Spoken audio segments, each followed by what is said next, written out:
दोस्तों, आज की यह वीडियो आपके लिए बहुत ही खास होने वाली है, तो पूरी जानकारी के लिए वीडियो को पूरा जरूर देखना। वीडियो को शुरू करने से पहले अगर आप महात्मा गौतम बुद्ध को मानते हैं तो चैनल को जरूर सब्सक्राइब करें। तो चलिए दोस्तों, वीडियो को शुरू करते हैं। तो दोस्तों, एक बार की बात है, एक युवक अपने जीवन से बहुत परेशान हो चुका था। वह अपने जीवन में सफल नहीं हो पा रहा था। वो जो भी करता था वो काम उससे बिगड़ जाता, जिस कारण बहताश और निराश रहने लगा था। एक दिन उसने ध्यान के बारे में सुना। उसने सुना कि किस तरह से ध्यान लोगों की मदद करता है। ध्यान करने से व्यक्ति स्वयं को जान जाता है और जो भी ध्यान करने में सफल हो जाता है उसे चमत्कारिक शक्तियां मिलती हैं और वो अध्यात्म की राह पर बहुत आगे निकल जाता है। ये सब सुनने के बाद उसके मन में तरह तरह के प्रश्न उठने लगे। वह व्यक्ति मणि मणि ये सोचने लगा, आखिर मैं इन व्यर्थ के कामों में क्यों लगा हूं? लोग मेरी वाह वाह करेंगे, मेरी जय जयकार करेंगे। ये सारी बातें सोचकर वह अपने घर को छोड़कर निकल पड़ा। वाह, एक गुरु की खोज में था जो उसे ध्यान साधना सिखा सके। और करीब एक सप्ताह की लगातार यात्रा के बाद आखिरकार वह एक गुरु के पास जा पहुंचा। जब वह उन बौद्ध भिक्षु के पास पहुंचा तो वो बौद्ध भिक्षु ध्यान में लिए थे।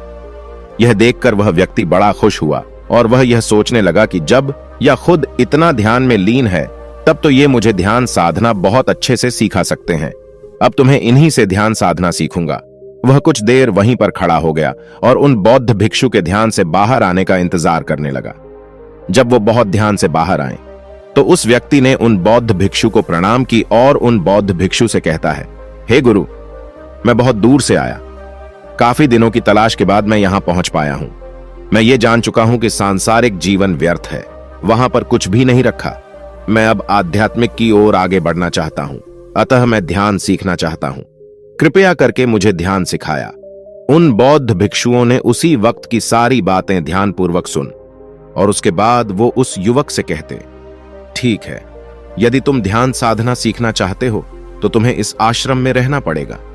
यह सुन वह व्यक्ति बड़ा प्रसन्न हुआ और उन बौद्ध भिक्षु से कहता है, हे गुरु, अरे मैं तो पहले ही अपना घर बार छोड़ आया। मैं इस आशय में रहने के लिए पूरी तरह से तैयार। तभी वो बौद्ध भिक्षु उस युवक को चेतावनी देते हुए कहते हैं, भंते, तुम इस आश्रम में रहकर ध्यान सीख सकते हो, लेकिन तुम्हें आश्रम के नियमों का पालन करना होगा। तुम्हें हर काम को ध्यान से करना होगा। क्या तुम कर सकोगे? इस पर वो युवक उन बौद्ध भिक्षु से कहता है, हे गुरुवर, आप जैसा कहेंगे मैं वैसा करने के लिए तैयार हूं, लेकिन कृपया करके मुझे ध्यान साधना सिखाइए। बताइए मुझे क्या करना होगा? इस पर वो बौद्ध भिक्षु उस युवक को आश्रम के सारे नियम बता देते और उस युवक से कहते, इस आश्रम का हर एक नियम अपने आप में महत्वपूर्ण है, इसलिए हर एक नियम का ध्यान रखना कोई भी नहीं, हम टूटना नहीं चाहिए। वह युवक खुशी खुशी उन बौद्ध भिक्षु के आश्रम के सारे नियमों को मान लेता है और आश्रम में ही रहने लग जाता है। शुरुआत में 1-2 दिनों तक उसने आश्रम के सभी नियमों का ध्यानपूर्वक पालन किया, लेकिन उसके बाद उस युवक का मन आश्रम के किसी भी काम में नहीं लगता था। ना तो सुबह जल्दी उठ पाता था और ना ही पानी भरकर लाता था और ना ही अन्य भिक्षुगणों के साथ भिक्षा मांगने जाता। जब अन्य भिक्षुगण भिक्षा मांगकर आश्रम लेकर आते तब उसी भिक्षा में से थोड़ा सा भोजन ले लेता। कुछ दिनों तक तो ऐसा ही चलता रहा, लेकिन one दिन एक भिक्षु ने उन बौद्ध भिक्षु से उस युवक की शिकायत कर दी। यह सुन वो बौद्ध भिक्षु उस युवक को अपने पास बुलाते और कहते हैं, भंते, यदि तुम आश्रम के नियमों का पालन नहीं करोगे तो तुम इस आश्रम में नहीं रह सकते। तुम्हें इस आश्रम से निकाल दिया जाएगा। उन बौद्ध भिक्षु के मुख से यह सुनकर वो युवक थोड़ा सा डर गए और अगले दिन वो समय पर उठा। उसने आश्रम की साफ सफाई की, पानी भरकर रखा और अन्य भिक्षु गणों के साथ भिक्षा मांगने भी गया, जिससे आश्रम का हर एक शिष्य अब उस युवक से खुश था। कुछ दिनों तक ऐसे ही चलता रहा, लेकिन कुछ दिनों के बाद ही फिर से वो युवक ना तो समय पर उठता, ना ही पानी भरकर लाता और ना ही वह अन्य भिक्षु गणों के साथ भिक्षा मांगने जाता। उसका किसी भी काम में मन नहीं लगता था। one दिन जब वो पानी भरकर ला रहा था तो क्रोधवश उसने अपने पानी के घड़े को फोड़ दिया और जब कहीं भी वो भिक्षा मांगने जाता तो कहीं पर अच्छा स्थान देखकर आराम से सो जाता और शाम को वो खाली हाथ लौटता। एक दिन की बात है, वो भिक्षा मांगने पास के नगर में गया हुआ था। भिक्षा मांगते समय उसकी नजर एक सुंदर युवती पर पड़ी। उसे देखकर वह युवक उस युवती पर आसक्त हो गया। वह उस युवती को देखकर मन ही मन यह सोचने लगा कि यह सन्यासी जीवन भी कोई जीवन है। जीवन तो वहां उस संसार में जहां सब लोग सुख भोग रहे हैं, सब लोग अपने जीवन का आनंद उठा रहे। मैं तो यूं ही व्यर्थ में अपना जीवन बर्बाद कर रहा हूं। मुझे तो वापस अपने संसारी जीवन में लौट जाना चाहिए, आनंद से अपना जीवन बिताना चाहिए। ये सोचता हुआ वो वापस आश्रम लौट आए और अब से दिन रात उस युवक के मन में केवल उस युवती के ही विचार चल रहे थे। वह उस युवती से शादी करना चाहता था, जिस कारण वो बहुत उदास रहने लगा था, पर ढंग से खाना पीना भी नहीं खाता था। और जब यह बात उन बौद्ध भिक्षु को पता चली तो उन बौद्ध भिक्षु ने उस युवक को अपने पास बुलाया और उससे उसकी इस अवस्था का कारण पूछा। उन बौद्ध भिक्षु के इस प्रश्न का जवाब देते हुए वह युवक कहता है, हे गुरु भाई, मैं तो आपके पास ध्यान सीखने आया था ताकि मैं अपने आप को जान सकूं, पहचान सकूं, अध्यात्म के मार्ग में आगे बढ़ सकूं। और मुझे आपके पास रहते हुए करीब 1 महीने बीत चुके हैं, लेकिन अब तक आपने मुझे ध्यान के बारे में कुछ भी नहीं सिखाया और अब तो मुझे यह सन्यासी जीवन भी व्यर्थ लगने लगा है। इसलिए अब मैं और यहां पर नहीं रहना चाहता। मैं वापस अपने संसारी जीवन में लौट जाना चाहता हूं। ये ध्यान वगैरह ये सब बेकार की बातें हैं, इन सब में कुछ भी नहीं रखा। मैं सन्यासी बनकर अपना जीवन व्यर्थ नहीं करना चाहता, इसलिए मैं अपनी संसारी जीवन में लौट जाना चाहता हूं। आता मुझे आज्ञा दीजिए। उन बौद्ध भिक्षु ने उस युवक की सारी बातें ध्यानपूर्वक सुने और उसके बाद वो बौद्ध भिक्षु मुस्कुराते हुए उस युवक से कहते हैं, भंते, यदि तुम जाना चाहते हो तो जा सकते हो, लेकिन मेरी एक बात हमेशा याद रखना। अपने जीवन में जब भी तुम कोई कार्य करना तो उसे बहुत ध्यानपूर्वक करना, अन्यथा तुम अपने जीवन में कभी सफल नहीं हो पाओगे। इतना कहकर वो बौद्ध भिक्षु शांत होगा और उन बौद्ध भिक्षु को प्रणाम करके वहां से लौट गया। करीब 3 महीनों बाद वह बौद्ध भिक्षु अपने शिष्यों के साथ कहीं जा रहे थे। तभी रास्ते में उन बौद्ध भिक्षु ने देखा कि कुछ सिपाही एक व्यक्ति को जंजीरों में बांधकर कहीं ले जा रहे। जब उन बौद्ध भिक्षु ने उस व्यक्ति को ध्यान से देखा तो उन्हें पता चला कि ये तो वही युवक है जो उनके पास ध्यान साधना सीखने आया था। जैसे ही उस युवक की नजर उन बौद्ध भिक्षु पर पड़ी, वह जोर से चिल्लाने लगा। वह कहने लगा, गुरुदेव, मुझे बचा लीजिए, ये लोग मेरे हाथ काट देना चाहते हैं। उस युवक की आवाज सुनकर बौद्ध भिक्षु उस युवक के पास गए और उससे उसकी इस अवस्था का कारण पूछा। इस पर वो युवक कहता है, हे गुरु हैं, मैं आपको क्या बताऊं, आज भी मेरे हाथों से कोई काम नहीं बनता, मेरे सारे काम बिगड़ जाते हैं। मैं आश्रम से निकलकर उस युवती के पास गया, मैंने उससे शादी की और शादी के बाद मेरे खर्चे बढ़ गए और फिर मैंने तय किया कि मैं अपने घर को चलाने के लिए कहीं पर नौकरी कर लूंगा। मैंने हर जगह नौकरी की तलाश की और उनमें से कई जगहों पर मुझे नौकरी मिल भी गई, लेकिन हर जगह पर मेरे हाथों से सारे काम बिगड़ जाते थे, इसलिए कोई भी मुझे काम पर नहीं रखता था। फिर मैंने तय किया कि मैं खुद का व्यापार करूंगा और मैंने कुछ पैसे इकट्ठा किए, कुछ पैसे उधार लिए और उससे मैंने एक व्यापार शुरू किया। कुछ दिनों तक तो सब कुछ ठीक चलता रहा, पर मेरी तो किस्मत ही खराब है।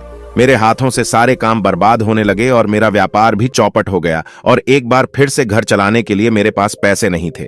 इसलिए मैंने तय किया कि मैं चोरी करूंगा, लेकिन वह अब भी मुझसे नहीं हो पाई और मैं पकड़ा गया।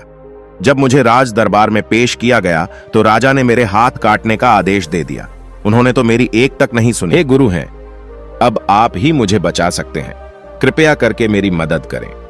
उस युवक की सारी बातें उन बौद्ध भिक्षु ने ध्यानपूर्वक सुनी और उसके बाद राजा के पास गए और राजा से कहा, हे राजन, आपने जिसे जंजीरों में बांध रखा है वो मेरा शेष है। आपने जिसे जंजीरों में बांध रखा है वो मेरा शेष है, लेकिन वो एक बहुत अच्छा युवक है, वो मन का बहुत साफ है, इसलिए मेरी आपसे एक कि उस युवक को एक और मौका दिया जाए। वो राजा उन बौद्ध भिक्षु की बात मान जाता है। वो उनकी बात का सम्मान रखते हुए उस युवक को रिहा कर देता है। साथ ही उस युवक को चेतावनी भी देता है कि ऐसी गलती दोबारा नहीं होनी चाहिए, अन्यथा दोबारा उसे माफ नहीं किया जाएगा। उसके बाद वह युवक उन बौद्ध भिक्षु के पास पहुंचा और कहने लगा, हे गुरुवर, सांसारिक जीवन व्यर्थ है, यह बात मुझे अब समझ में आ चुकी है। कृपया करके मुझे वापस से आश्रम में रहने की अनुमति दें, मुझे अपने भिक्षुगण में शामिल कर लें। मैं एक बार फिर से ध्यान करना चाहता हूं, मैं खुद को जानना चाहता हूं। उस व्यक्ति की यह बात सुनकर वो बौद्ध भिक्षु उस युवक से कहते, भंते, तुम चाहे कोई भी जीवन क्यों ना जियो, चाहे वो सांसारिक हो या फिर आध्यात्मिक, तुम्हें दोनों ही जीवन में दुख तो भोग ही होंगे, क्योंकि तुम्हारे जीवन में ध्यान नहीं है। तभी वो युवक उन बौद्ध भिक्षु की बात को काटते हुए कहता है, हे गुरुवर, पर अभी तक तो मैंने ध्यान सीखा ही नहीं, तो मेरे जीवन में भला ध्यान कैसे होगा, और भला सांसारिक जीवन में ध्यान का क्या महत्व है। इसका जवाब देते हुए वो बौद्ध भिक्षु उस युवक से कहते हैं, भंते, सांसारिक जीवन हो या फिर आध्यात्मिक, ध्यान तो ध्यान ही होता है और इसका उपयोग कोई भी कर सकता है, जैसे चाहें वैसे कर सकता है। सन्यासी खुद को जानने में इसका उपयोग करते हैं और वहीं पर एक संसारी धन कमाने में, समझ बढ़ाने में, रचनात्मक कार्यों से कार्य करने में, मुसीबतों से बाहर निकलने में ध्यान का उपयोग कर सकता है। आगे वो बौद्ध भिक्षु उस युवक को समझाते हुए कहते हैं, तुम्ही ने कहा था जब तुम चोरी करने गए तो पकड़े गए। क्या तुम्हें अब तक यह समझ में नहीं आया कि जब तुम चोरी करने गए थे तब भी तुम ध्यान से नहीं कर रहे थे, इसीलिए तुम पकड़े गए।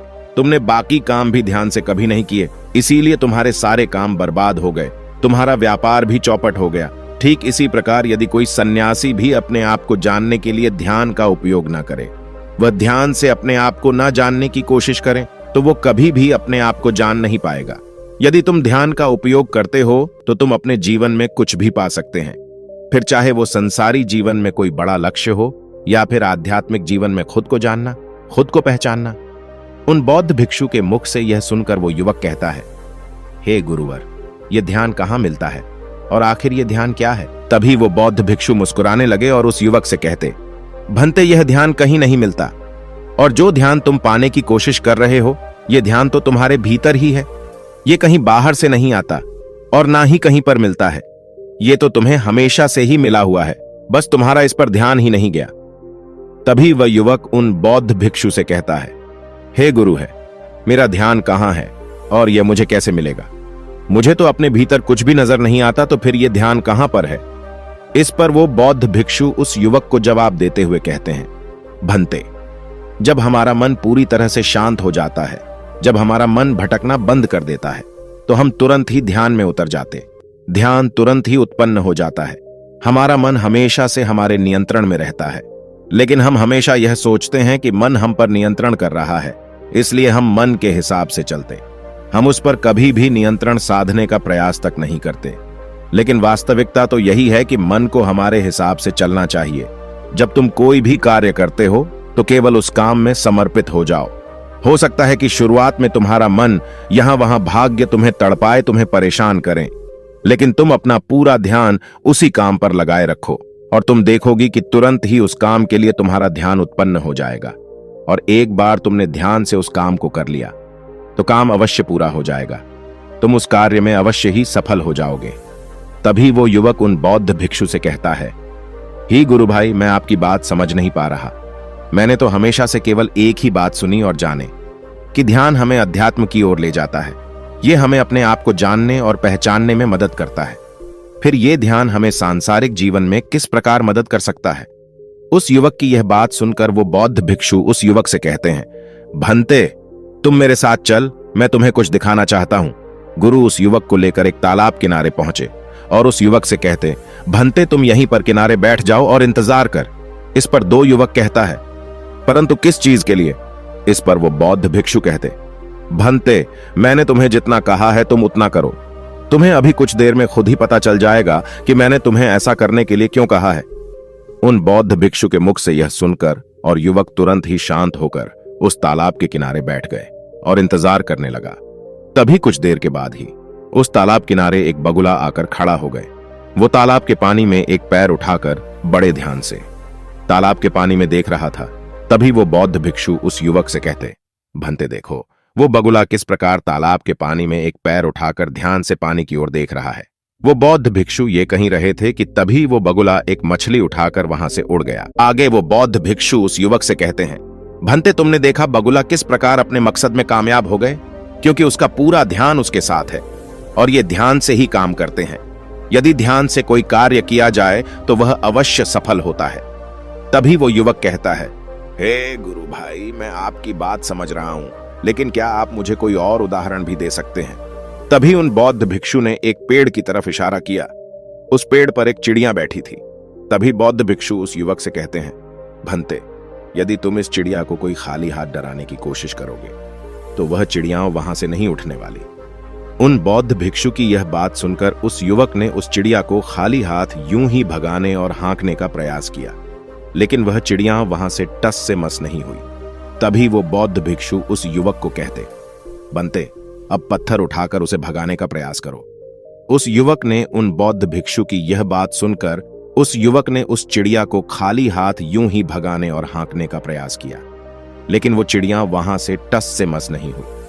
तभी वो बौद्ध भिक्षु उस युवक को कहते, बंते, अब पत्थर उठाकर उसे भगाने का प्रयास करें। उस युवक ने उन बौद्ध भिक्षु की बात मान ली और उस युवक ने जमीन से एक छोटा सा पत्थर उठाया और उसे फेंकने का प्रयास करने लगा, लेकिन वह पत्थर उसके हाथ से छूटने से पहले ही वो चिड़िया वहां से उड़ गई। तभी उस ओर इशारा करते हुए वो बहुत भिक्षु उस युवक से कहते हैं, देखा बंती, ये है ध्यान की ताकत जो आपको हर समय हर स्थिति में बचा ही लेती है, फिर चाहे वो परिस्थितियां कितनी भी विशाल और विकराल रूप क्यों न ले ले। अगर प्यार नहीं होगा तो ना वो बगुला मछली पकड़ सकता है और ना ही वो चिड़िया पत्थर से बच पाती। ठीक इसी प्रकार हर एक प्राणी ध्यान जरूर लगाता है, लेकिन केवल बाहर की ओर। लेकिन केवल मनुष्य के पास वो ताकत है जो ध्यान को अपने भीतर की ओर लगा सकता है, ध्यान अपने ऊपर लगा सकता है। और अगर इसे ध्यान को वो बाहर की ओर लगाएं तो वो संसार में कुछ भी पा सकता है, वो सारे कार्यों को पूरा कर सकता है, वो बड़े से बड़े लक्ष्य को भी हासिल कर सकता है। तभी पर युवक उन बौद्ध भिक्षु से कहता है, हे गुरुवर, तो मुझे ध्यान करने के लिए क्या करना चाहिए? तभी वो बौद्ध भिक्षु उस युवक से कहते, भंते, इसका बड़ा ही सीधा और सरल उपाय, अपने मन को भटकने से रोकें, अर्थात भटकाव को रोक। इस पर वो युवक कहता है, हे गुरुवर, लेकिन मैं मन को भटकने से कैसे रोक सकता हूं?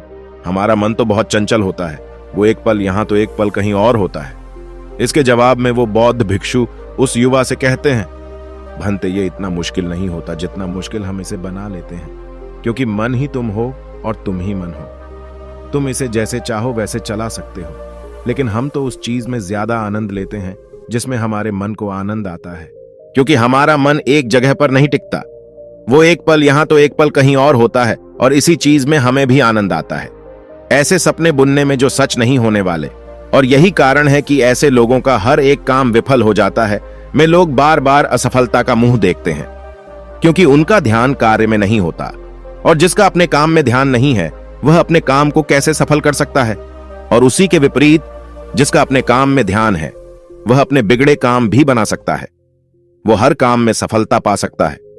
इतना कहकर वो बौद्ध भिक्षु शांत हो गए। तभी वो युवक उन बौद्ध भिक्षु से कहता है, हे गुरु है, मैं आपकी बात समझ गए। आपसे मैं ज्ञान का इस्तेमाल करूंगा और ध्यान करूंगा आपसे। मैं ध्यान का इस्तेमाल खुद को जानने, खुद को पहचानने और इस संसारी जीवन में सफलता पाने के लिए भी करूंगा। इसलिए हे गुरु हैं, मुझे आज्ञा दें। इतना कहकर उस युवक ने बौद्ध भिक्षु को प्रणाम किया और वह से वापस अपने घर लौट गया। दोस्तों, हम भी अपने जीवन में यहां वहां भटकते रहते हैं। हम कभी भी एक लक्ष्य पर अपना ध्यान नहीं लगाते, लेकिन यदि जो व्यक्ति एक लक्ष्य पर ध्यान लगा लेता है, अपने मन पर नियंत्रण पा लेता है और हर काम को बड़े ही ध्यानपूर्वक करता है, तो उसे सफल होने से कोई नहीं रोक सकता। वैसे आपने आज के इस वीडियो से क्या सीखा, वो मुझे आप कमेंट में जरूर बताएगा। और इसी के साथ मैं उम्मीद है कि आपको आज की वीडियो भी जरूर पसंद आई होगी। तो इस वीडियो को लाइक और अपने दोस्तों के साथ शेयर भी जरूर कीजिएगा। और हमें ऐसे ही सपोर्ट करने के लिए आपको सब्सक्राइब और घंटी बटन को जरूर दबा दीजिएगा। तो चलिए फिर मिलते हैं एक और वीडियो में, तब तक के लिए अपना ख्याल रखें। धन्यवाद।